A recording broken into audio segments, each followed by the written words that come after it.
1000 కాదు, 1,00,000 కాదు, ఏకంగా 20 కోట్లు. ఇది నకిలీ నెయ్యితో తయారైనటువంటి లడ్డూల సంఖ్య.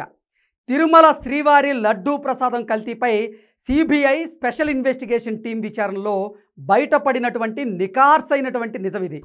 2019 నుంచి 2024 మధ్యకాలంలో తిరుమల తిరుపతి దేవస్థానం ఎంత నెయ్యి కొనుగోలు చేసింది, ఆ సమయంలో కొండకి వచ్చినటువంటి భక్తుల సంఖ్య ఎంత, వారు తీసుకువెళ్ళినటువంటి లడ్డూల సంఖ్య ఎంత, తిరుమల తిరుపతి దేవస్థానం ఎన్ని లడ్డూలను తయారు చేసింది అనేటువంటి సంఖ్య ఆధారంగా ఈ స్థాయిలో కల్తీ జరిగిందని నిర్ధారించారు సిట్ అధికారులు.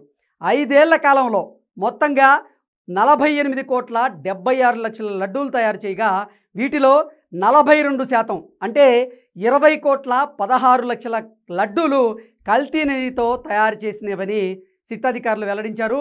తిరుమల పోర్టులో ఒక్కసారి లడ్డూ ప్రసాదం తయారైతే అతి సామాన్యుడి దగ్గర నుంచి మంత్రులు, ముఖ్యమంత్రులు, ప్రధానమంత్రుల వరకు ప్రతి ఒక్కరికి అదే ప్రసాదం అందిస్తూ ఉంటారు. వెంకన్న సన్నిధిలో సామాన్యులకు ఒక రకంగా, ఉన్నత వర్గాల వారికి మరో రకమైనటువంటి ప్రసాదం పంపిణీ చెయ్యరు. దేవదేవుని ముందు అందరూ సమానమే. ఆ దేవదేవుని ప్రసాదం కూడా అందరికీ ఒకటే. కానీ అప్పట్లో అధికారంలో ఉన్నటువంటి వైసీపీ పెద్దల పాపాల కారణంగా ఎంతో పవిత్రంగా భావించి తీసుకున్నటువంటి లడ్డూ ప్రసాదం కల్తీ నెయ్యితో తయారైందని తేలడంతో కోట్లాది మంది భక్తుల మనోభావాలు దెబ్బతిన్నాయి. ఇంకా దారుణమైనటువంటి విషయం ఏంటంటే, స్వచ్ఛమైనటువంటి నెయ్యి అలాగే కల్తీ నెయ్యి మొత్తాన్ని కలగలపడంతో ఎంతమంది భక్తులు కల్తీ నెయ్యితో చేసినటువంటి లడ్డూలు ప్రసాదంగా తీసుకున్నారో చెప్పడం అసాధ్యంగా మారింది.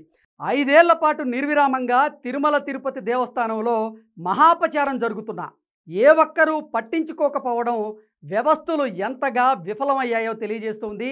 బిగ్ బాస్ నుంచి కింది స్థాయి వరకు, అటు ప్రభుత్వంలో ఇటు టీటీడీ పాలక మండలిలో కీలకంగా వ్యవహరించిన వారందరికీ ఈ పాపంలో భాగం ఉందని ఈ లెక్కలు స్పష్టంగా తెలియజేస్తూ ఉన్నాయి.